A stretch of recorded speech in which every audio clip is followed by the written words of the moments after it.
তোমাকে আমি সবসময় খেদমত করবো, কিন্তু তোমাকে আমি খোদা মানতে পারবো না। ফিরআউন এই কথা শুনে ক্ষিপ্ত হয়ে গেল। ফিরআউন ডাক দিয়ে বলে, তুমি যদি আমাকে খোদা না মানো তাহলে আমাকে খোদা মানবে কে? আমাকে তো কেউ খোদা মানবে না, তোমার আমাকে খোদা মানতেই হবে। এখন বেবি আসিয়া কি বলে শোনেন। বেবি আসিয়া বলে, তুমি আমাকে যতই মারো যতই যা করো, আমি তোমাকে খোদা মানতে পারবো না।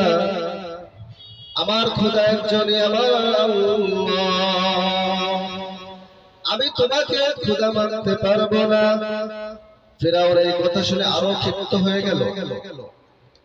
ক্ষিপ্ত হয়ে বলতেছে, তোমাকে আমি অনেক মার করব, অনেক মার ফিট করবো, অনেক মারবো, যে মার তুমি সহ্য করতে পারবা না।